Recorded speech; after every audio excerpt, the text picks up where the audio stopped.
Boa noite, meus irmãos e minhas irmãs. Sejam bem-vindos e bem-vindas mais uma vez ao Centro Espírita Caminho do Conhecimento, nossa casa virtual. Mais uma vez temos a grata companhia de nosso amigo Nelson Tavares, direto de Portugal, quase meia-noite em Portugal. O homem está com sono e está com a gente, doando seu tempo, doando seu conhecimento, tá? Para trazer mais uma grande palestra para nós, temos certeza. Já fez outras palestras para nós e foi um sucesso total, então temos certeza que mais uma vez ele irá compartilhar seu conhecimento com grandeza com a gente, se ajudando e nos ajudando a evoluir. Muito obrigado, Nelson, mais uma vez. O Centro Espírita Caminho do Conhecimento não cansa de lhe agradecer por ter aceito mais um convite. E vamos já fazer a abertura de nossos trabalhos, orando um pouquinho, conversando com Deus, agradecendo a oportunidade de estarmos reunidos em pensamentos, em energia, em sentimentos na direção do Pai, do Mestre Jesus e de toda boa espiritualidade que trabalha em nome deles, nos auxiliando a evoluir, a crescer, a aprender, a sermos cada dia que passa melhores. Pai nosso que estais no céu, santificado seja o vosso nome, venha a nós o vosso reino, seja feita a tua vontade, assim na terra como no céu. O pão nosso de cada dia nos dai hoje. Perdoai as nossas ofensas, assim como nós perdoamos a quem nos tem ofendido. E não nos deixeis, Senhor, cair em tentação, mas livra-nos de todos os males, quer material ou espiritual que possa nos atingir, que assim seja. Que assim seja, meus irmãos e minhas irmãs. Agora eu passo a palavra ao senhor Biratã Soares de Amorim, que é o presidente da nossa casa. Pode ficar à vontade, senhor Biratã. Boa noite a todos. Boa noite, meu irmão Nelson também, mais uma vez. Que prazer imenso tê-lo aqui no nosso coração. Meu irmão, esse assunto vem muito a calhar com o aniversário 14 de março, que é o aniversário de nascimento de Castro Alves. Antônio Frederico de Castro Alves faz mensagens e em um de seus poemas ele diz assim que Deus colhe gênios no céu. Esses gênios são as pessoas que realmente cumpriram bem o seu dever aqui na Terra, dentro dos conceitos e dos conselhos do grande revelador que foi Jesus Cristo. É o que nós estamos fazendo, é o seu papel, não estamos perdendo nada com isso, até porque nós viemos aqui foi para isso. E essa passagem, que ela é tão breve, não é? E que nós possamos levar conosco os resultados para que nós sejamos também colhidos no céu por Deus, né? Um abraço fraterno para você, meu tríplice abraço para você. Jesus que abençoe e muita paz. Boa palestra. Nosso amigo Nelson hoje nos trará o tema felicidade e dever. Nelson, pode ficar à vontade. O pessoal é todo seu, a turma é sua. E mais uma vez, obrigado. Obrigado, Temístocles. Obrigado, Biratã. Alegria minha, eu que agradeço estar aqui de volta, retornando, para refletir, para a gente pensar em conjunto. E como o Biratã nos disse, para a gente aprender. Quem aprende aqui inicialmente é o próprio palestrante, é o orador que está aqui se preparando. A gente estuda um pouquinho antes, a gente busca aqui o conhecimento para multiplicar essa luz do conhecimento através das palavras do Cristo. E no caso de hoje a gente vai falar desse capítulo do livro dos Espíritos, é o capítulo número 51, e essa sim que é a boa ideia. Ó, 51 é uma boa ideia. Boa ideia é essa aqui, tá? O capítulo que se chama Felicidade e Dever. Já fazendo propaganda do livro, procura no Google, bota Religião dos Espíritos, Chico Xavier, Emmanuel, e vocês vão encontrar esse livro em PDF gratuito. Foi assim que eu encontrei também, tá? Estudei, e aquele livrinho tranquilo, sereno, uma paginazinha só, com uma reflexão. super profunda que dá para a gente não só fazer uma palestra aqui, dá até para desenvolver um seminário de tanta profundidade. Então, hoje o que nos cabe é Felicidade e Dever, capítulo 51, uma boa ideia. Vamos lá? Vamos desenvolver o raciocínio aqui, vamos pensar junto, pessoal. A busca da felicidade. Emmanuel nos fala dessa busca da felicidade como a caçada difícil. A caçada difícil. A gente sai para caçar essa felicidade instintivamente. Quem é aqui que não quer a felicidade? Mesmo aqueles que dizem que não querem, que querem viver em sombras e trevas, na negatividade, no fundo, há uma correlação de prazer, de alegria, de satisfação naquele entendimento limitado. Todos nós buscamos a felicidade de uma forma ou de outra, cada um buscando do seu caminho, da sua maneira. Como nos diz a música, ninguém sabe dizer aonde a felicidade está. Sabe que música é essa? É a primeira frase que me veio à cabeça quando caiu esse raciocínio aqui de Emmanuel. Encontrar felicidade é o que vem Emmanuel refletir e fazer um paralelo aqui para a gente entender um pouco. Por quê? Porque, de uma forma geral, coletivamente, vivemos em um mundo material onde dizem para nós como ser feliz. Como é que dizem para nós? Dizem diretamente e indiretamente, falando assim: olha, quer ser feliz? Tenha. Tenha. Tenha algo material para você encontrar essa felicidade. Então, tenha um carro, tenha uma casa, tenha um celular, tenha um reconhecimento, tenha o cargo, tenha o título, tenha o mérito. Tenha, assim, os prazeres e as alegrias que tudo isso proporciona. E é verdade, pessoal. Proporciona alegria e proporciona prazeres. Mas vamos destacar aqui e perceber que alegria e prazer não necessariamente tem a ver com felicidade. Tem mais a ver, sabe com o quê? Com facilidade. Olha a diferença entre felicidade e facilidade. Um mundo provido de facilidades é claro que é um mundo mais tranquilo, sem dúvida alguma. Talvez o que tudo isso proporcione no aspecto material. Ok? Resolver os boletos para pagar, ter talvez um plano de saúde, ter uma condição de melhor qualidade de vida, uma alimentação legal, mais tranquilidade, isso tudo é bom e não tem problema nenhum, tá, pessoal? Mas a discussão aqui que Emmanuel nos traz é muito mais profunda. Emmanuel nos fala aqui de prazeres, da busca dos prazeres do humano, fala da busca pelo poder e fala da busca pelo ouro ou pelos bens materiais. De uma forma, eu vou me arriscar a dizer aqui, pessoal, muito primitiva quase, desse entendimento no aspecto material, aquilo que nos toca mais aqui, o que dá para buscar e tocar, concretizar, estando na matéria. Mas aqui a busca que a gente vai fazer, o entendimento mais amplo, que Emmanuel tenta descrever e mergulhar nesse conhecimento, nesse entendimento mais profundo, é outro tipo de felicidade. E que felicidade é essa? É a felicidade de Jesus. E a felicidade de Jesus, pessoal, não tem nada a ver com isso que a gente está falando aqui, de alegrias e prazeres. A felicidade de Jesus é uma proposta de nível espiritual, além matéria, além corpo, além essa vida, além essa encarnação.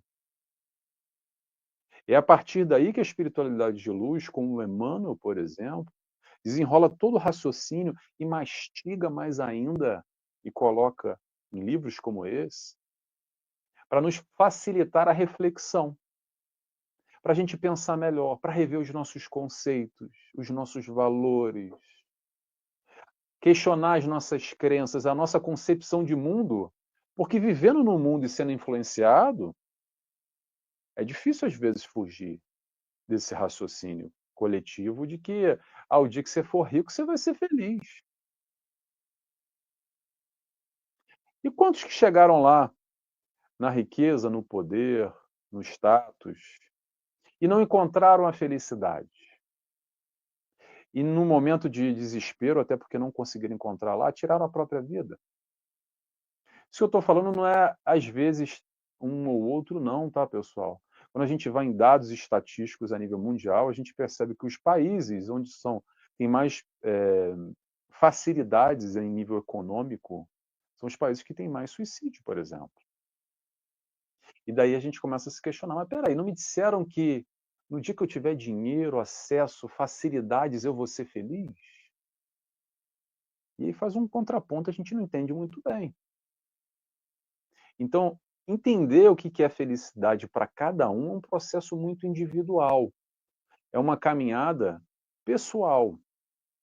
Claro que a gente vai trazer aqui pensamentos, como Emmanuel, com Jesus, para dar base da estrutura e nós desenvolvermos o nosso entendimento do que é ser feliz para mim, que talvez seja diferente para você. E a correlação que Emmanuel vai fazer aqui vai no sentido do dever. Porque é difícil a gente entender ainda essa história de dever, porque foge um pouco, parece um contraponto, é meio confuso. Parece que dever está de um lado e felicidade está de outro. Porque muitos querem ser felizes, mas não querem fazer o que tem que ser feito, com dever. Ah, Nelson, dever é uma palavra pesada. Dever parece que, nossa, uma coisa tem que bater continência, tem que uma coisa muito forte. O que é dever? Dever são as obrigações. Aí falando em obrigação, já dá uma coceirinha atrás da orelha, assim, é obrigação, que coisa chata, né? Quais são as obrigações? As obrigações legais, as obrigações sociais, as obrigações morais, principalmente. As obrigações legais. A obrigação legal são as leis. É cumprir as leis de acordo com cada país, com cada região, e tem a sua lei, tem a sua Constituição. Vou dar um exemplo aqui que o pessoal não sabe, que é bem interessante, tá? Só abrir um parênteses aqui rapidamente. Aqui em Portugal, por exemplo, você não pode colocar o nome que você quiser no seu filho, como no Brasil. A lei aqui não permite, a lei aqui tem uma caderneta de nomes, ou uma lista de nomes, tanto masculino quanto feminino, homem e mulher, que você tem que escolher dentro daquela lista. Não dá para inventar um nome. Por isso que aqui não tem uns nomes muito loucos, como tem no Brasil, né? Os nomes engraçados. Então aqui a lei é assim, não dá para fugir da lei. Se você quer ter um filho aqui em Portugal, por exemplo, você vai ter que cumprir dentro daquela lista um daqueles nomes. Então é cumprir o dever da lei. E lei a gente pode abrir aqui o horizonte e perceber como as leis dos homens são diferentes da lei do pai. Mas eu não vou entrar por aí. A discussão não é essa. A discussão é cumprir o dever. Enquanto cidadão, enquanto espírito, enquanto ser humano, enquanto homem de bem. Dever social. Qual o dever social? Olha só. Outro exemplo muito, talvez para o carnaval aqui, muita gente vai pensar logo agora. Não pode fazer xixi na rua, né, pessoal? Pode fazer xixi na rua? Mas é no carnaval pode? Como é que é essa história? Socialmente falando, é certo ou errado? A gente cumpre ou não cumpre? Ou é uma desculpa, porque não tinha banheiro, eu tive que fazer na rua? Como é que é essa história? A gente está cumprindo o dever social? Estou pegando exemplos aqui, pessoal, só para ilustrar, talvez a gente ir percebendo aos poucos o que é o dever, que são cumprir as obrigações. Mas a mais importante aqui, que é a grande discussão, que tem a ver com felicidade diretamente, é o dever moral. O dever moral, o que é o dever moral, Nelson? O dever moral é o certo ou errado. Mas isso é muito subjetivo, porque depende muito da interpretação, da lei dos homens, da sociedade, etc, etc, etc. Ok, mas olha só, a lei de Deus está na nossa consciência, independente de onde você se encontre, independente do meio onde você esteja vivendo hoje, se você concorda ou você não concorda. Então, a concepção, o entendimento de certo e errado tem muito a ver com a nossa caminhada, com a nossa evolução também. Por que isso? Porque muitas vezes, alguém vai se reconhecer agora aqui, e eu me reconheço nisso, tá? Num passado, a gente estava fazendo alguma coisa que era errada, e por ignorância nossa, a gente achou que estava tudo bem, que estava certo. E passava pano e fingia que não via, e dizia que é assim mesmo, arrumava uma bengalinha para justificar, para dizer que é assim mesmo, e vida que segue. Mas talvez depois de um tempo, analisando melhor, crescendo, amadurecendo, a gente percebe que não é muito legal isso que eu fiz é errado. Então agora eu tenho uma nova oportunidade. Para quê? Para fazer diferente. Aprendendo com os nossos próprios erros, enxergando o que é certo e errado e nos aproximando assim da lei de Deus, se aproximando assim do Pai. E se aproximar do Pai é, naturalmente, viver uma vida em maior plenitude, em maior tranquilidade. E quando nós nos afastamos, choro e ranger de dentes e dores. É quando, no popular, é quando dá ruim. Se aproximar da lei de Deus dá bom, se afastar dela dá ruim. É quando a gente sabe o que tem que ser feito e a gente não faz, e pior, a gente faz às vezes ao contrário, numa outra direção, num outro sentido. Então, entender o que é certo ou errado é consultar a nossa consciência, que está lá a lei de Deus. Livro dos Espíritos nos elucida isso. E às vezes a gente não para escutar a nossa consciência, porque não tem tempo, porque tem uma dificuldade de autoconhecimento, tem uma dificuldade de se conectar não só com o alto, mas se conectar consigo, com o nosso íntimo, se conectar com a nossa consciência, com a nossa percepção, mesmo que momentânea, do que é certo ou errado. Se tiver dúvida ainda assim e não conseguir chegar lá, eu sempre falo, tem um livro para consultar que diz que é certo ou errado. Sabe o que é? O Evangelho do Cristo. Vai lá que você vai encontrar a resposta. Se você não está conseguindo acessar a tua consciência para te dizer o que é certo ou errado, ou ainda tem dúvida, o Evangelho do Cristo, a exemplificação que ele deu aqui, ele nos mostra claramente. Ah, Nelson, mas a minha questão, eu não estou encontrando lá no Evangelho. Então faz o seguinte, faz aquela perguntinha clássica, clichê, que diz assim, o que o Cristo faria? Essa pergunta é boa. Se Jesus estivesse agora na minha posição, com esse conflito interno que eu estou, de tomar essa decisão, essa escolha, que eu estou na dúvida se é certo ou errado, porque, pronto, os tempos são outros, e talvez no Evangelho não está muito configurado com a minha realidade, traz Jesus. Traz Jesus e coloca no teu lugar e perceba o que ele ia fazer. Qual seria a ação ou a reação dele frente a esse questionamento que você está vivenciando. A partir daí, você vai estar realizando aquilo que devemos fazer, cumprindo as nossas obrigações, assumindo as responsabilidades. Outra palavra que dá assim um arrepio na espinha. Responsabilidade, né? Essa coisa pesada.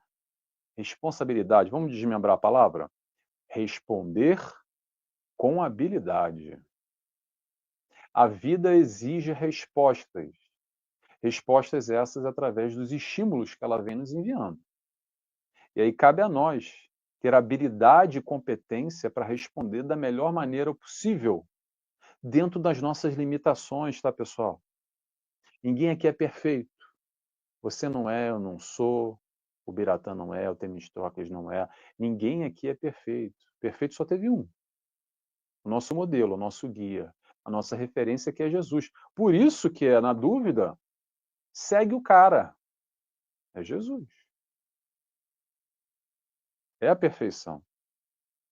Então, entender isso e se colocar, entender a nossa imperfeição, percebendo que somos perfectíveis, é caminhando aos poucos, respondendo com habilidade esses estímulos que a vida vem nos enviando. Porque a vida sempre enviou e sempre vai enviar oportunidades de crescimento para todos nós. Talvez a gente não consiga enxergar elas, às vezes. Ou talvez a gente só consiga enxergar oportunidades de uma forma, em uma configuração. E não consegue olhar para um lado, às vezes, e entender que talvez essa cena que está acontecendo na minha vida tem tudo a ver com o meu crescimento, com a minha evolução, enquanto espírito que sou, hoje encarnado aqui, passando por tudo isso que eu estou passando. E talvez por não compreender, eu fico rogando a Deus e pedindo um livramento, que me tire isso da minha vida. E às vezes você está pedindo para tirar exatamente o que você precisa para crescer. Sei que é difícil, a gente está falando aqui genericamente, tá, gente?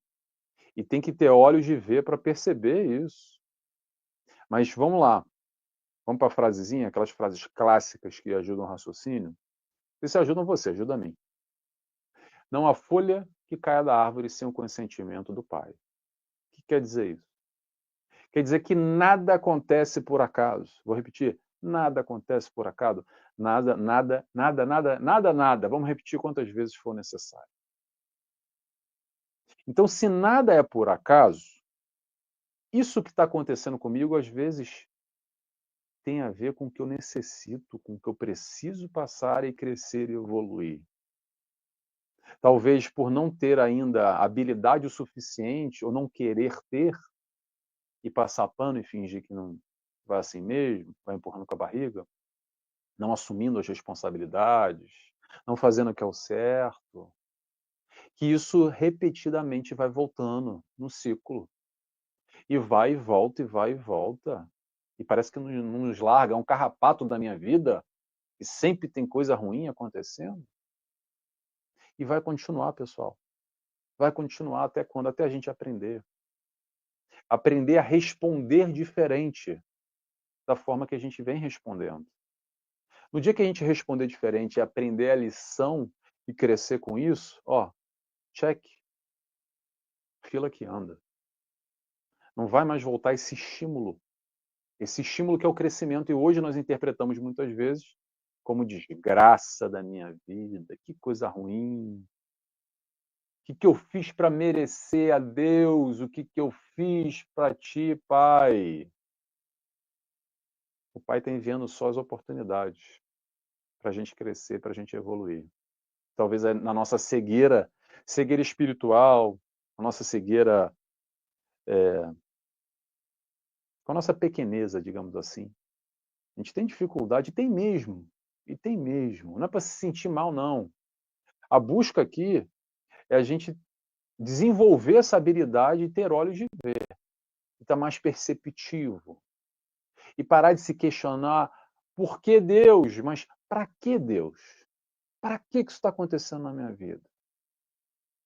Que estímulo é esse aí? O que isso tem a ver com felicidade que eu não estou vendo? Eu não estou conseguindo enxergar felicidade nisso. Será que a gente não está com uma visão muito pequena de felicidade? Muito limitada, muito circunscrita? Abre aspas para Emmanuel. Não há felicidade sem dever corretamente cumprido. Vou repetir de novo. Não há felicidade sem dever corretamente cumprido. O que é esse dever, Nelson? Dever é aquilo que a vida te chama. A vida me chama como, Nelson? Te entregando essas oportunidades na tua frente. Nada acontece por acaso, você não encarnou por acaso, na família por acaso, no teu bairro por acaso, no teu estado por acaso, no teu país por acaso. E não está vivendo o que você está vivendo por acaso. Tudo tem o seu propósito, tudo tem o seu porquê. Talvez é você que não esteja conseguindo enxergar. Vamos ter olhos de ver e ampliar esse entendimento. Vamos ter olhos de ver e, principalmente, desenvolver aquele trechozinho que está lá na fé, que a gente não se atenta. Sabe que trechozinho é esse? É quando fala de confiança. Porque a fé tem dois atributos aqui, tem dois elementos importantíssimos, que é acreditar. Acreditar no alto, no Pai, acreditar em Deus, acreditar na espiritualidade, É uma base do sustentáculo da fé. Agora tem o segundo aqui, que é o mais difícil, que é esse que a gente esquece, ou vacila, ou na hora do vamos ver a gente... sabe o que é? É a confiança. Fé é o conjunto de acreditar e confiar. E se a gente confia mesmo, será que a gente passa a questionar? Ou a gente tem a certeza? Porque quem confia tem certeza. Para quem confia não há dúvidas, há clareza. Para quem confia, talvez não consegue enxergar naquele momento o porquê. Mas eu confio em ti, Pai. Entrego nas tuas mãos. Como uma criança, fazendo uma analogia, uma criança vamos pensar aqui numa criança de 2, 3, 4 anos, que o pai segura a criança na mão e fala: vem comigo que eu vou te levar para algum lugar. E a criança não faz ideia, por causa da limitação dela, intelectual, as limitações perceptivas. A limitação toda, ela é só uma criança. Mas ela confia porque é o pai dela. O pai dela quer o melhor para ela. Não tem dúvida. Ela segura na mão e vai, sabe que o pai está levando para um lugar bom, que o pai quer o melhor. Não há dúvidas nessa criança que confia de verdade. Nós confiamos, muitas vezes, no automático em tanta coisa na vida, pessoal. Tanta coisa na vida. Mas a gente se esquece do mais importante. Sabe quando é que a gente confia? A gente confia na vida todo dia que a gente pega um ônibus. Ou aqui em Portugal, se alguém estiver vendo, agora ao vivo já vai dar meia-noite. Mas se assistir depois, aqui se chama autocarro. Quando a gente pega um ônibus ou um autocarro, e a gente está confiando a nossa vida, sabe em quem? Na mão do motorista. E eu nem sei quem é esse motorista. Nem sei se ele tirou carteira agora, se ele está bêbado, se ele sabe dirigir. E eu confio nele quando eu estou entrando no autocarro, ou entro num Uber, num táxi.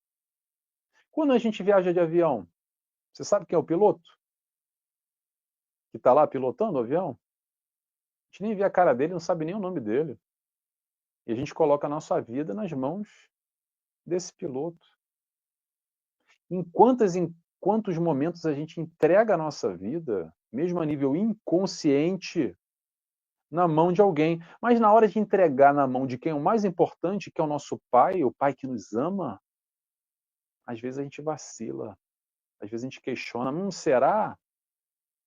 Será mesmo? Então aqui fica o convite para trabalhar a fé. Trabalhar a fé é uma conquista, é uma construção. Não vem de uma hora para outra. A fé também se trabalha, a fé também se conquista. E eu trouxe aqui um trechinho de Emmanuel, retirado desse capítulo 51, uma boa ideia, que ele nos fala sobre fé. Aliás, ele fala bastante coisa. Abre aspas para Emmanuel. Vamos lá. Na fé que te pede serviço, no serviço que te roga compreensão, no ideal que te pede caráter, no caráter que te roga firmeza, no exemplo que te pede disciplina, na disciplina que te roga humildade, no lar que te pede renúncia, na renúncia que te roga perseverança, no caminho que te pede cooperação, na cooperação que te roga discernimento. Ah, Nelson, mas essa aí foi uma pedrada muito forte.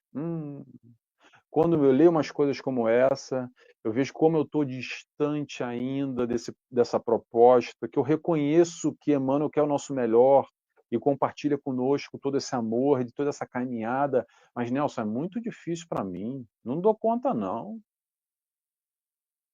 Calma. Uma coisa de cada vez. Um passo de cada vez.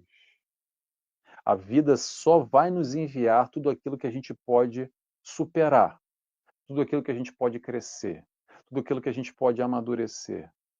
vivenciando as tais provas, ou vivenciando as tais expiações, percebendo como a gente pode responder melhor. Não precisa se afobar. A questão aqui não é a corrida para chegar na perfeição, mas é o trabalho contínuo e incessante de amanhã eu ser melhor do que hoje. Como é que eu faço isso? Me esforçando. Comparando, sim. Comparando o quê? Comparando você com quem? Com o Nelson? Não. Com Jesus, não. Comparando você com você mesmo. Jesus é meta, não é comparação. Vou repetir, tá? Muita gente faz confusão nisso. Jesus é meta, não é comparação. É através dessa meta que nós vamos caminhando passo a passo e se comparando conosco, retroalimentando essa positividade, percebendo que, poxa, que legal, olha, eu já consegui superar tantos desafios. E olhando para trás agora, para o ano de 2000 e... Vamos voltar um pouquinho, antes da pandemia, lá 2019, que deu uma balançada em muita gente. Nossa, eu melhorei tanta coisa. Ou então, não melhorei nada, estou igual. Então, convite para buscar um pouquinho mais, se esforçar. Não vai cair do céu. O desenvolvimento, o crescimento e a evolução através do esforço.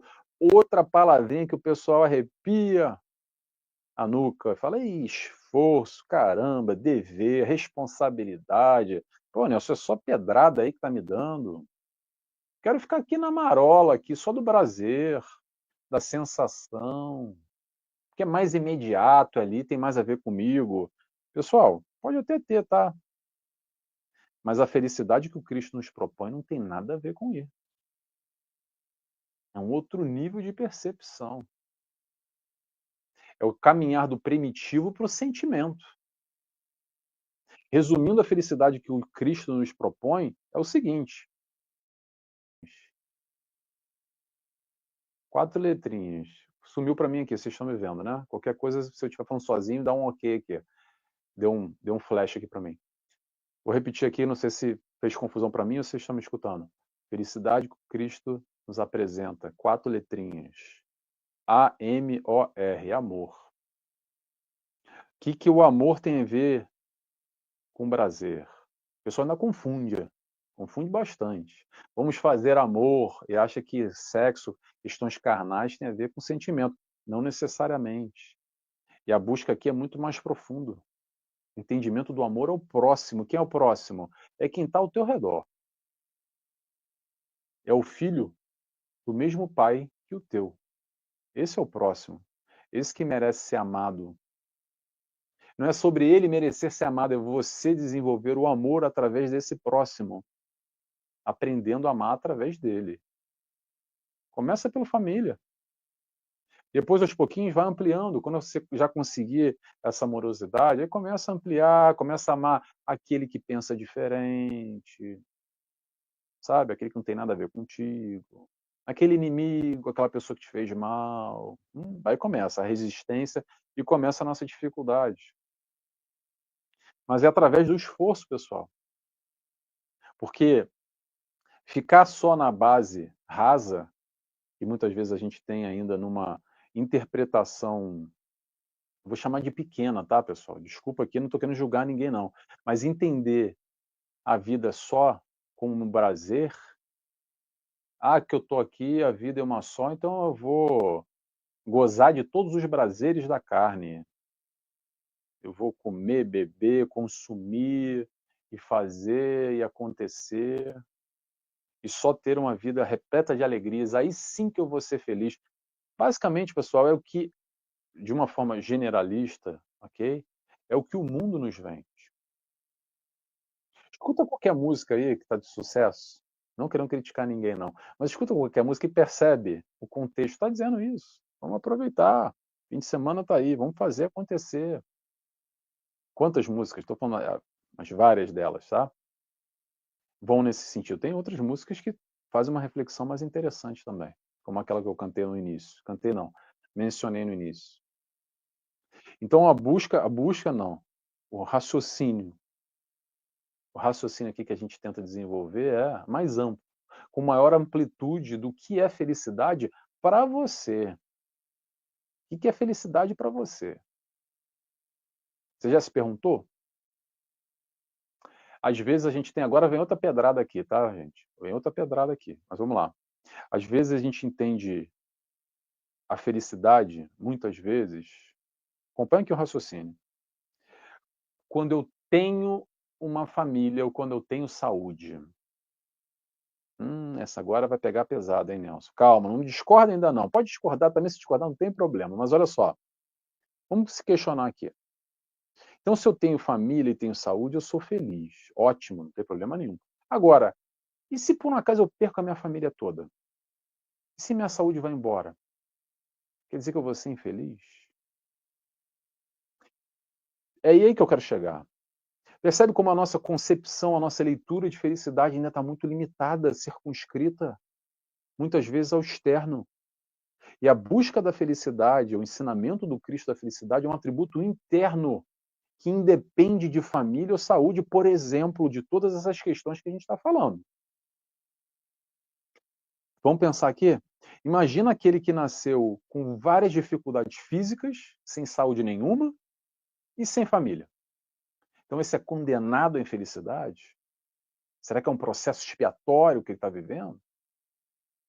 Não necessariamente.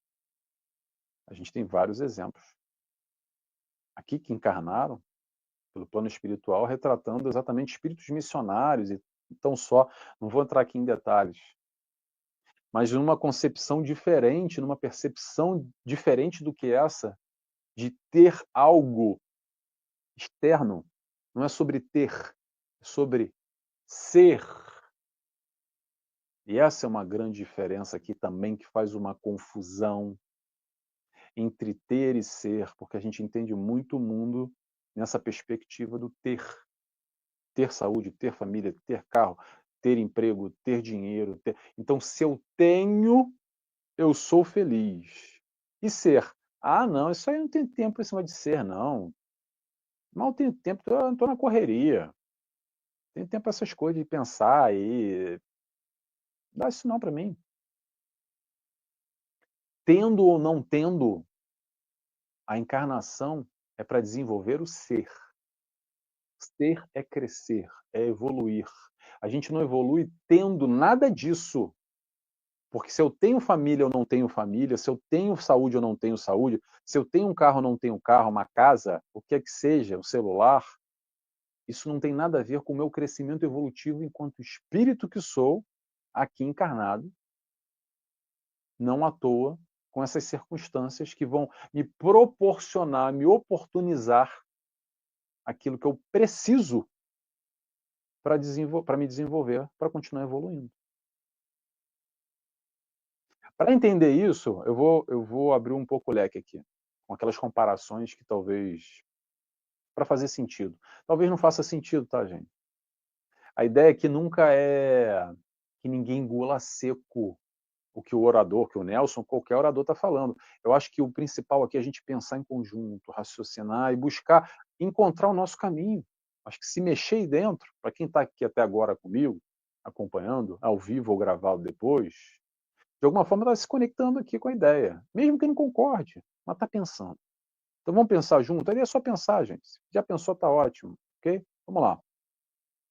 Vamos pensar aqui num país que se chama, hoje, tá? Hoje em dia, não é do antigamente não, que se chama Lesoto. É um país da África, pequenininho, que a maioria das pessoas nem ouviu falar nesse nome. Eu também há pouco tempo não conheci. E o Lesoto tem uma média de vida de 41 ou 42 anos de idade, da população como um todo. Por quê? Porque são baixas condições de vida, extrema precariedade, muitas doenças, saneamento, falta de alimento, aquele cenário de filme, aquele cenário feio. A pergunta é, será que quem encarnou no Lesoto está pagando alguma coisa? Está vivendo uma vida desgraçada? É uma punição? É um castigo de Deus? É uma expiação? Será que é isso, pessoal? Muita gente cai nessa vala desse pensamento. Por que cai? Porque atribui os aspectos materiais com demasiada importância para o nosso crescimento espiritual. Uma coisa não tem nada a ver com a outra. Vivenciamos aquilo que necessitamos vivenciar no espaço, no meio necessário para o nosso crescimento. Da mesma forma que a maioria que encarnou no Brasil, alguns provavelmente portugueses, estão aqui conosco, ou vão estar conosco, mas a grande maioria que nasceu no Brasil, eu pergunto, por que a gente nasceu no Brasil? Por que a gente não nasceu no Lesoto? Por que a gente não nasceu na Finlândia? Será que a gente deu sorte, deu azar? Ou será que dá para a gente entender a questão do planejamento reencarnatório que tem a ver com as experiências que nós necessitamos vivenciar com mais ou menos facilidades, sim, que vão mudar a configuração dessas oportunidades que vamos ter diferentes, porque são vivências diferentes. Nem melhor, nem pior. Lembrando, pessoal, que olha só, esses 42 anos que eu falei do Lesoto é da época do Cristo. Na época do Cristo, a média de idade era 40 anos. Então, se a gente encarnou lá atrás, e encarnamos lá atrás mesmo, tá? Na época do Cristo ou antes, então também a gente estava condenado, porque a situação, em termos de facilidades de desenvolvimento intelectual da humanidade como um todo, proporcionava muito menos qualidade de vida do que nós temos hoje. Talvez o que se assemelha ao Lesoto, não sei, porque eu nunca tive lá, e também não lembro da encarnação na época do Cristo, mas a história nos mostra. Então, eu estou trazendo aqui um raciocínio para a gente ampliar o horizonte e começar a destrinchar um pouco, a dividir, a separar concepções que a gente tem em torno da felicidade. Voltamos ao dever. O dever é a conduta reta, certa, independente do meio que nos circunda. O meio só vai nos oportunizar, nos proporcionar, nos dando essa oportunidade de quê? De fazer o que é certo. Ou fazer o que é errado, utilizando o nosso livre-arbítrio. Aí que vem as nossas escolhas. A nossa escolha com o nosso propósito. Qual é o nosso propósito de vida? Qual é a nossa proposta? O que a gente está correndo atrás? Abre aspas para Emmanuel, que eu trouxe outro trechinho dele aqui. Emmanuel nos diz: Por que te mostres leal a ti mesmo, é possível que a maioria ele fala dos outros, te categorize a conta de ingrato e rebelde, fanático e louco. Essa aqui é ótima, olha só, para quem está buscando a mudança, vai perceber que aquelas antigas amizades, ou mesmo familiar, vai olhar para você, porque você mudou, está buscando mudar, vai falar, nossa, agora virou crente, agora só está na igreja, está aí no centro espírita, agora tudo é Jesus, tudo é ficar pegando esse livro aí para ler toda hora, não curte mais o que curtia antes e começa a criticar, a julgar, a falar mal. Alguém se reconhece aí nesse exemplo que eu dei agora? Emmanuel nos chama atenção, porque é assim mesmo. É a busca de um novo propósito, a busca de fazer o que é certo. E incomoda. Claro que incomoda. Sabe por que incomoda? Porque se destaca. E quem se destaca, gosto daquela frase que diz: prego que se destaca, toma a martelada. E toma mesmo. Quanto mais você se destacar na proposta, no propósito do bem, mais martelada você vai tomar. Ponto final. Vamos trazer aqui o exemplo da época do Cristo? Aqueles que o seguiram, não aqueles que o aplaudiram quando ele entrou em Jerusalém em cima do burro, aclamado pela população, não. Ok? Estou falando depois da crucificação. Na hora do vamos ver, que todo mundo foi-se embora, suviou, olhou para o lado, mas ainda assim, muitos ou alguns, não tantos quanto o aplaudiram, mas muitos permaneceram firmes na divulgação, na proposta do Evangelho, buscando realizar o bem. E o que aconteceu? Se destacaram. se destacaram e literalmente também muitos pararam na cruz, crucificados como Jesus. Como Jesus. Muitos cristãos foram lançados aos leões, muitos foram açoitados, exatamente por estar produzindo bem e multiplicando esse amor. Então vamos entender que esse é um processo natural. Emmanuel nos chama a atenção aqui para dizer, olha, é assim mesmo, tá? Conforme você muda para melhor, quem está naquela vibe que não bate igual, vai ficar querendo jogar pedra, falar mal e açoitar, como ele falou aqui, nos chamar de fanático, louco, rebelde, ingrato, e por aí vai. Seguimos com Emmanuel. Não podemos esquecer que, no instante supremo da humanidade, ela, a maioria, estava com Barrabás e contra o Cristo. Exatamente, vou repetir aqui. Não podemos esquecer que no instante supremo da humanidade, ela, a maioria, estava com Barrabás e contra o Cristo. Relembrando aqui, a grande massa tinha, digamos, a opção com aquele ladrão que se chamava Barrabás ao lado, que estava num crucifixo também, ao lado do Cristo, escolher entre um e outro. E a grande massa fez a sua escolha. Então, o que isso tem a ver? Não tem a ver com a grande massa, tem a ver com você. Tem a ver comigo. Tem a ver com aquilo que nós estamos nos propondo enquanto fazer o certo ou seguir a boiada fazendo mal. Ou fazendo o que todo mundo faz e passando o pano e dando desculpa. Desculpa para o mundo e desculpa para si mesmo. Aquelas frases assim, ah, mas todo mundo faz, né? Entende onde é que eu quero chegar? O que é importante aqui? O importante não é sobre o mundo, o importante é sobre você. É sobre ter a consciência tranquila. Na tua proposta, no teu propósito, na tua realização dos deveres e assim, naturalmente, encontrando essa felicidade, encontrando esse amar, esse amor que o Cristo nos propõe. O certo, o bem, tem vibração lá para cima, a gente vai se conectando com o alto, naturalmente. Quem faz o bem, quem se propõe. Agora eu vou falar com você que já fez um trabalho voluntário, por exemplo. Sabe um sentimento gostoso que bate? Uma coisa que você não vai encontrar em nenhuma comida, em nenhuma questão carnal, material, ou bebida, ou droga, o que quer que seja. Um sentimento, uma troca vibratória, um liberar de ocitocina, que é uma das hormonas que tem um descarregar no processo do bem, do amor, da caridade. Fora da caridade não há salvação. Vamos desmembrar o que é caridade? Caridade é amor. Fora do amor não há salvação. Por isso que o Cristo falou que a proposta dele é através do amor. Várias maneiras a gente vai desmembrar e entender esse amor.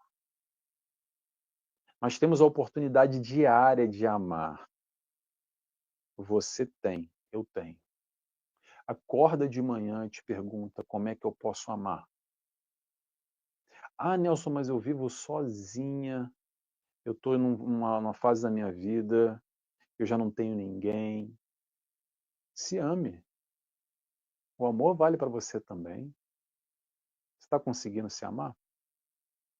Fazer as melhores escolhas, responder com habilidade na tua direção? É amar o próximo, claro. A proposta do Cristo. Mas a proposta do Cristo também nos diz: amar o próximo como a ti mesmo. Como a ti mesmo é o auto-amor, é o se amar. O entendimento do amor é amar tudo e a todos, é amar o próximo, é o inimigo, é o animal, é a natureza, é a você, é o teu filho, a tua filha, o teu pai, o teu irmão, aquele cara chato lá do trabalho. aquela cunhada que você não consegue olhar a cara dela. Esse é o amor, que vai se desmembrando de formas distintas. A gente não está falando do amor sentimento, muitas vezes é o amor comportamento. O que é o amor comportamento? Fazer ao próximo o que gostaria que fizesse contigo. A gente não está falando de sentimento, a gente está falando de atitude. Atitude no bem. Fazer ao próximo o que eu gostaria que fizesse comigo, eu não preciso nem gostar da pessoa, não vou nem com a cara dela. Mas eu tenho uma atitude amorosa fazendo com ela o que gostaria que fizesse comigo. Check, ponto. Para isso, pessoal, precisa de esforço. Por isso que a gente fala na palavra esforço. Por que tem que fazer esforço? Porque talvez o nosso natural vá na direção contrária. Ah, não gosto dessa fulana, não vou com a cara dela, não quero nem saber. Não quero nem saber. Não é assim? Não é assim que bate aqui, tá mais forte às vezes o instinto? Então faz um esforço. Que esforço? Não, mas eu não consigo olhar para a cara dela. Não preciso olhar, mas faz com ela o que gostaria que fizesse com você. Tá ótimo. E assim a gente vai seguindo, e assim a gente vai crescendo. E assim a gente vai realizando melhores escolhas, utilizando o nosso livre-arbítrio em nosso favor. Não tem a ver com o outro, com essa outra que eu dei o exemplo agora que você não vai com a cara. Tem a ver com ela, essa oportunidade que você precisa para aprender a amar. Porque quem vai aprender é você, de uma forma ou de outra, mais cedo ou mais tarde. Então talvez essa irmã que você não vai com a cara dela, seja aí a oportunidade que você tem para caminhar nessa direção. E naturalmente, vivenciando o amor aqui dentro, a gente vai tendo mais alegrias e mais felicidade, se conectando com o alto e percebendo o mundo de uma forma distinta, mais próximo talvez daquilo que o Cristo nos propõe. Será que está confuso que eu estou tentando explicar, mas são tópicos assim muito subjetivos que às vezes a gente foge um pouco. Vamos para Emmanuel? Seguindo com Emmanuel. Cumpre assim teu dever, e tomando da terra somente o necessário à própria manutenção, de modo a que te não apropries da felicidade dos outros, estarás atingindo a verdadeira felicidade, que fulge sempre como bênção de Deus, na consciência tranquila. Como eu falei agora, eu vou repetir: consciência tranquila no bem proceder. Se o mundo está atacando pedra para você, concordando, falando bem ou falando mal, foca aí dentro, contigo. Te faz bem. Quando você dorme e encosta a cabeça no travesseiro de noite, você fez as melhores escolhas? Escolha é o que a gente faz o tempo todo. A gente faz escolha desde que a gente acorda de manhã. Se vai ao banheiro, se fica dormindo, se vai comer, se vai tomar um copo d'água, se faz o que for. A escolha é permanente. Agora a questão é, consciência das escolhas. Você tem consciência das suas escolhas? Uma vez que a gente tem que fazer escolha, porque não dá para fugir. Estamos fazendo as melhores escolhas dentro do que a gente sabe o que é certo ou errado? Do dever, da obrigação? Ou não? Ou muitas vezes a gente está se violentando. Como é que se violenta, Nelson? Fazendo escolha errada. Por quê? Porque a história do plantio e da colheita é quando a gente está plantando saco de lixo, caco de vidro, só coisa ruim, fazendo a mal escolha, e depois lá na frente, aí vai ter que colher aquilo, vai ter que mexer na terra porque a colheita é obrigatória. Aí vai chegar lá e fala, ih, cara, um saco de lixo aqui, o que eu vou fazer com essa porcaria? E depois mete a mão na terra e corta a mão no caco de vidro. Caramba, me cortei, punição de Deus. Não, tem nada a ver com Deus, tem a ver com o nosso plantio, com as nossas escolhas, no certo, no errado, no bem e no ruim. Então a questão que eu quero deixar aqui é, para a gente fechar, que já está no nosso horário, qual é a escolha que a gente está fazendo? O que a gente está escolhendo? Você tem consciência ou não? Se não tem consciência, te pergunta. Através da pergunta que você vai ter mais realizações e perceber melhor as tuas escolhas estão sendo boas ou ruins, ou se poderiam ser melhores. Ser melhor com o próximo é ser melhor com você. Simples assim. Mais uma vez, independente do mundo, tem a ver com o nosso processo íntimo, individual, interno. Estamos vivendo no coletivo, encarnados, no mundo de provas e expiações, vivenciando esse mundo louco todo aí que a gente está vendo. Mas no fundo, no fundo, no fundo, tem a ver, sabe com quem? Contigo só. Não tem mais a ver com o mundo, nem com o teu familiar, nem com ninguém. Estamos trocando, sim, não à toa, buscando nos fortalecer e aprender a amar nesse momento, nessa encarnação, no nosso entendimento, a nossa maneira, percebendo as oportunidades que nos são colocadas e fazendo o nosso melhor. Pessoal, vamos encerrando por aqui. Tomara que tenha feito sentido para vocês. Alguma coisa, não precisa concordar não, tá? Mas se fez pensar, refletir, tocou. Se você gostou, que bom. Compartilha esse vídeo, vê de novo. Lembrou de alguém? Manda para fulano que você viu. Poxa, eu gostei. Segue o canal aqui. Tem várias palestras. O canal da casa. Porque assim, o bom da doutrina espírita é isso, que são diferentes percepções de vida, conforme a gente vai caminhando, e a gente vai multiplicando, trocando, e assim a gente vai crescendo uns com os outros. Aqui não tem professor, tem aprendiz. Somos todos aprendizes do Cristo. Ele é o modelo, ele é o guia, ele é o exemplo, ele é o cara a ser seguido. Tá bom? Pessoal, mais uma vez, obrigado pela oportunidade, e vou encerrando por aqui. Muito obrigado, Nelson. Obrigado. Mais uma ótima palestra, de verdade. Agradecemos muito a sua participação conosco aqui. Eu gostaria de lhe pedir, por favor, para fazer a prece de encerramento dos trabalhos. Com certeza.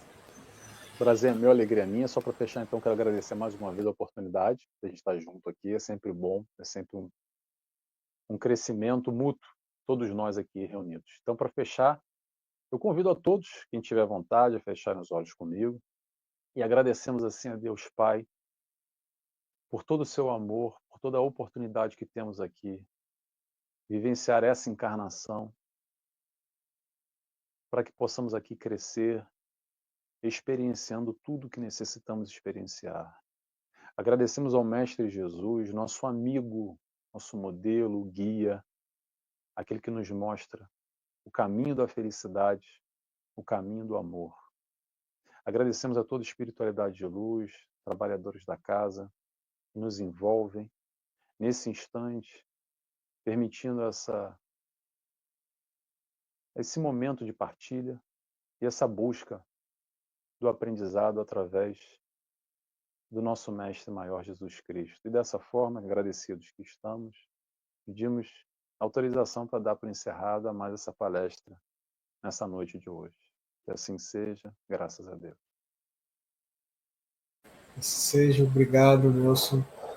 Obrigado a todos e todas que nos acompanharam aqui ao vivo, aqueles que vão nos acompanhar depois com a palestra gravada no canal. Como o Nelson disse, não deixe de se inscrever, curtir, compartilhar, porque aí você estará ajudando a disseminar a palavra. Não foi isso que os apóstolos fizeram, então seja apóstolo também. Um abraço a todos, uma boa semana, uma boa noite. Nelson, mais uma vez, obrigado. E na próxima segunda, às 20h30, estaremos novamente unidos aqui em mais uma palestra doutrinária. Um abraço e que Deus nos abençoe.